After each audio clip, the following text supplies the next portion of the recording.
Hey there, friends. I'm Adrienne. Welcome back to Better Days Start Today. In this episode, I'm talking about the powerful connection between physical challenge and emotional resilience.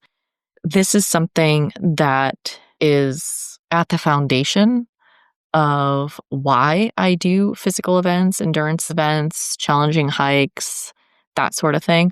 But the reason I wanted to talk about it is because Denis Morton, he's a Peloton instructor, and he recently said this line about why we train, why we do hard things as far as fitness, choosing to ride, choosing yoga, choosing things that are going to stretch you and be uncomfortable when you're doing it. And he was talking about the fact that we are practicing serenity under duress. That landed with me. I feel like that is why I choose to do difficult physical things. So I wanted to have a quick chat about how intentionally doing hard things trains your nervous system, it strengthens your mindset, and it prepares you for life's inevitable curveballs. Hard things are going to happen, and it comes down to how do you respond to them. So physical challenge, in my opinion, is a fantastic form of emotional training. And the reason for that is because when you are doing a physical challenge, when you're pushing your body, there inevitably comes a point where you feel like you're hitting a wall. You feel like physically, this is too hard, it's too uncomfortable, I'm too out of breath, I don't want to do it anymore. Or you also hit that emotional wall where you're getting down on yourself, maybe you're sad, maybe you're angry. It's like that roller coaster of both physical and emotional. And by practicing getting through those physical challenges, by working through the emotions that come up, by understanding that there's highs and lows, peaks and valleys while you're doing these events, or even if you're just out in a hike, in a challenging area, while you're doing this and you experience the highs and lows, it mirrors life. Peaks and valleys in life, ups and downs, highs and lows. And so when he said the line, practicing serenity under duress, it just really stuck with me. And I put it in a note in my phone. I was like, I got to talk about this because whether it's a ride, a hike, a long run, endurance event, whatever it might be, these things that physically challenge us, that's what I've learned through them, is the ability to practice serenity under duress, basically remaining calm and peaceful while feeling very physically challenged. There's this cultural conditioning around ease and comfort. And I do talk a lot about if it doesn't feel right, you don't have to push through. But that's more of an alignment issue rather than a comfort issue. Because I think if you set out to do something and that dream and that goal is on your heart and you know in your bones you want it, but it gets really challenging, there comes a point where you have a decision to make about continuing on despite the fact that it's challenging because you know in your bones it's what you want, or giving up on it. And if you know in your bones it's what you want, if you're giving up on it, it's because it's too hard and you're afraid. But I think when you hit that resistance, when you know in your bones you want it, despite the resistance, despite the challenge, that's when you got to keep going. But I do think sometimes we set out to do things that seem like they're going to feel a certain way. It's going to bring you a certain experience. It's going to bring you to a particular goal or destination that you want. And you see the outcome as one thing, but once you start experiencing it, there's a mismatch and you realize, I thought I wanted this, but now that I'm in it and I'm doing it, this actually isn't for me. And when that's the case, that's to me is the alignment issue. It doesn't feel right. It doesn't feel right in your body. You don't want it. And I think when that comes up, right, like we evolve, we change, our goals change, what we want out of our lives, that changes. And I think when you feel like, hey, this is no longer meant for me, by all means, go a different way. I think that we can let things be easy when they can be easy, but I also think that we need to meet the challenge when it's challenging, if it's something we care about, if it's something that's important to us. But there's a lot of talk about, if it's not easy, if it's not comfortable, if it's too challenging, too much resistance, then you don't need to keep going. But again, I think you need to ask yourself these important questions about, is it something you truly want? And why would you be walking away? But I've always had this belief, right, that I'll just push through. I'll just push through no matter what. And that belief has led me to burnout in the past. It's something I've talked about on the podcast and I've written about it a bit. Because I was pushing through to do everything that other people could have done or could have fallen by the wayside to some extent at the expense of myself and my own well-being. And I don't think that's the answer. When you're choosing challenges that are going to be tough, that are going to push you to grow, that are going to stretch you, that are going to help you become the next best version of yourself, and you're doing this in service to growing, to exploring your boundaries, to figuring out how far you can stretch yourself, what you can overcome, I do think you should push through when things get hard because that's the whole point of it. So I just want to bring up that distinction so it doesn't sound like I'm being contradictory. Choosing your challenge is very different from surviving a challenge that you didn't choose. And while they're different, I do believe that choosing your challenge mentally and physically prepare you for surviving the challenges that you don't choose. I think hard things teach you a couple things. They teach you how to self-regulate under pressure. They teach you how to stay calm while you're uncomfortable. It's that response, choosing to respond to the circumstances rather than getting lost in them, and how to keep going when you want to quit. So I want to unpack these a little bit. How to self-regulate under pressure or when things get really challenging. One of the events that I love to do is 29:29 Everesting, and you climb the 29,029 feet, which is the vertical equivalent of Everest. You do that at a ski resort, you climb up, take the gondola down, repeat until you reach that height. You get 36 hours to do it.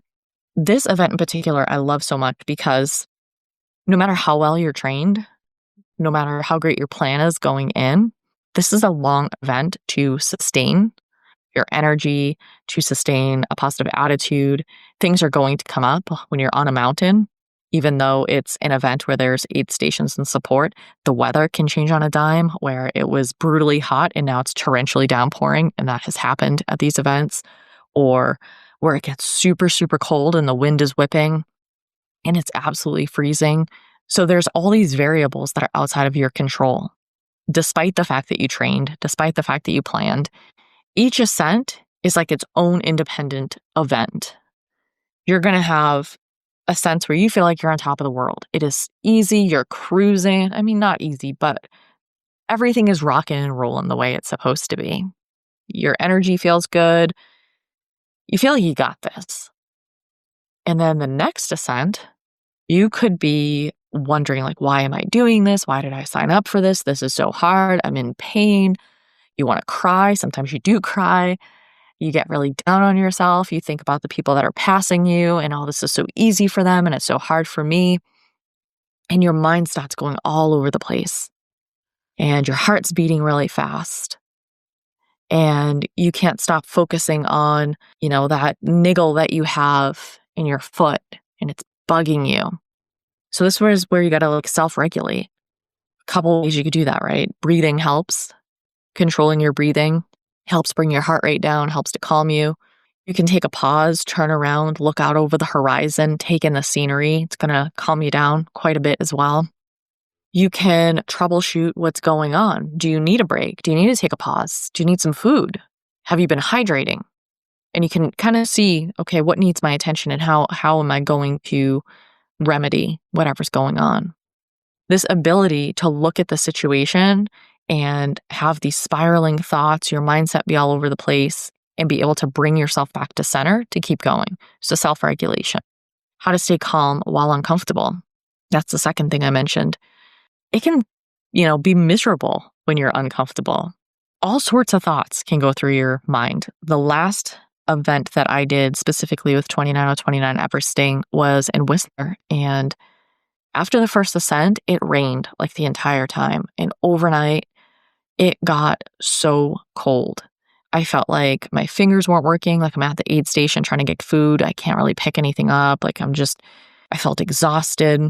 Not a lot was going right at that point as far as physically. It felt like my body was just not doing what I wanted it to do. And it was easy to get lost in the thoughts of I'm just going to go to bed. I'm going to take a break. I don't need to be out here on the mountain right now.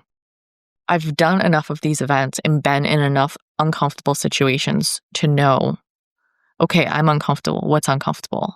Well, I'm soaked. Okay, well, it's not going to stop raining anytime soon, so really can't change that one. What else is it? Well, I'm really cold. Okay, can I get by a heater and warm up for a few minutes? Put on a blanket, warm up. Can I go inside and take a break for an hour? And that troubleshooting comes into play here, right? Like all of these things can be going wrong, but it doesn't mean that it has to be an event-ending situation. So the ability to just kind of bring yourself back and look at it like, what are the things that don't feel right and how can I change them? How can I improve them? But that ability to be calm and logically look at everything so you can troubleshoot while you're uncomfortable. You don't need to be comfortable to find the next right solution. You can be uncomfortable and still work through it. And in these events, when nature is not cooperating and it's like pummeling you, and your body is not cooperating, your energy's low, your nutrition's off, all of these things, and you're physically uncomfortable, you're mentally uncomfortable, when you can self-regulate and find the calm within you to look at everything and troubleshoot what needs your attention, you have the ability to keep going. You can make a not so great situation a bit easier to bear. The third thing, how to keep going when you want to quit, and that's mindset work. And again, that comes down to, do I really, really want to do this? Like in my bones, I want to do this. I want to accomplish it, but somewhere I feel like I can't, or it's too hard, or I shouldn't. And if you want it in your bones, of course you want to keep going deep down, even if the chatter is telling you you want to quit. And that's really just getting your mind right, remembering why you're there. What are you getting out of it? One of the things I think about is, how am I going to feel tomorrow if I quit right now? If I honestly think I can be 100% okay with me, that's the right decision for me in this moment, okay, maybe that's what I need to do. But if I know tomorrow I am going to hate the decision that I'm making right now, I'm not going to make that decision. So it's that ability to take the step back and objectively look at it and do different mindset work. So whether it's reframing, whether it's doing Byron Katie's The Work and asking yourself, is this true? And working through that, or giving yourself the space to think as many positive thoughts as you are negative thoughts, but get your mind right so you can keep going. And one of the things that I practice in these events is I don't ever quit or make a decision that's like an event-ending decision when I'm in a low. So a 29:29 Everesting, that means you're going to do one more lap, one more ascent. If you feel absolutely crummy in this one, you're not going to make any decisions that could impact your ultimate performance or finishing of the event. You're going to do one more ascent and see if things shift for you before you make any types of decisions. And that could even be regarding, am I going to go take a nap? Like, do I absolutely need this nap right now? Maybe I feel like I do, but maybe once I get to the top and I feel that relief and I fuel up a bit and I start again, maybe I don't need the nap right now after all. It's knowing that you can keep going and know that the emotion and the feelings that you have are going to shift, right? Feelings aren't fact. And I have found that by doing hard physical challenges, different events, and you're practicing movement, the emotions that you're feeling shift pretty quickly. And when you're feeling them in the moment, you're like, this is not going to pass. And then, you have that breakthrough 20 minutes later. It's like, oh, everything's great. I'm so glad I'm here. I'm going to keep doing this. In life, we can get bogged down by how bad things feel in the moment, forgetting that eventually this too will shift. So I've experienced it many, many times in the different physical adventures that I've done. I've experienced it just on a Peloton ride. Like, do a Power Zone Max ride where you are just going all out and it's so challenging. Your legs are screaming at you, you're sweating, you're breathing heavy. You're like, why am I doing this? Because I know I'm going to feel good when I'm done. Putting in the reps for these types of things build that confidence and that self-knowledge. You're gathering evidence for yourself. Every time you figure out how to self-regulate, how to stay calm, how to keep going, how to shift your mindset, your mood, your emotion in these events, you're proving to yourself that you know how to do this. You have the skills to do this. You've done it before. Maybe in a different context, but you've done it. And stacking that evidence gives you the confidence when life's challenges come up. I have felt this way before, maybe in a different setting, but I know how to work through this. I don't do events, endurance events, or marathons, whatever, to prove anything to anyone else. For me, these events are personal growth. They're me stretching my physical capabilities, stretching my mental capabilities, and taking those lessons into my life outside of the events. I believe that emotional endurance, much like physical endurance, is a skill that you can build. It's about building trust in yourself. Because it's stacking the evidence. I've been here before, and I know how to get through it. When you've proven that to yourself, I've been here before, and I know I can do it. It gets you through the thing that you're in. Having that type of emotional endurance, that resilience, that capability to work through whatever you need to work through to keep going, that matters in real life. We're going to have health scares. We're going to lose people that are close to us. We're going to change careers. We're going to move across the country. We're going to do all sorts of things. But we can get through these things when we have confidence in ourselves and trust in ourselves to be able to navigate the low points. So I want to ask you, what challenge are you choosing? If you don't have something in your life right now that is very challenging, that's stretching you, that's pushing you to grow, I encourage you to find a challenge and choose it and work it through to the end. What challenge are you in right now that you didn't choose? Like, what is going on in your life that is really, really hard? And how can you borrow strength from the times where you did choose the challenge? Just think about that. I'm willing to bet you can draw some parallels if you have never explored this before. You don't have to do something extreme, right? Like, you don't have to kayak the Nepali coast. You don't have to climb a mountain enough times to equal the vertical feet of Everest. You don't have to run a marathon. But the reps count, because what's challenging for you is different than what's challenging for me, and vice versa. So you can choose the thing that's hard for you and do that. Stretch yourself, push yourself, work through it. The thing that these events and these different adventures teach me over and over again is that I am capable of so much more than I think. When you're in the challenging times, when things feel really hard and you want to give up on yourself, you want to give up on what you're doing, these types of events remind me that I'm so much more capable than I think I am when things are tough. I invite you to just reflect on that. Reflect on your own experiences with challenges that you chose, challenges that you didn't, and if the challenges that you chose helped you get through them. If you are in a period of transition or you're just feeling a little stuck, a little stagnant in your life, I would love it if you download the Reimagine Your Life guide. There'll be a link in the show notes, which is just the episode description. You can download it. It will help you see the possibilities you may not have considered for yourself yet. I would love it if you would share this episode with a friend who is also in the middle of something hard. See if it maybe is a message that they need to hear today. Remember, these challenges that we choose, it's put in the reps. It's building the evidence that we are capable of doing hard things. I hope you have an amazing week. Until next time. Thanks so much for spending time with me on Better Days Start Today. If you loved this episode, be sure to hit that like button, subscribe to the podcast, and leave a review. It helps more people find this space and start creating their better days too. And hey, don't forget to sign up for my newsletter at adriancrowley.com. You'll get exclusive tips, tools, and access to complimentary events designed to support you every step of the way. Until next time, remember, your better days, they start today.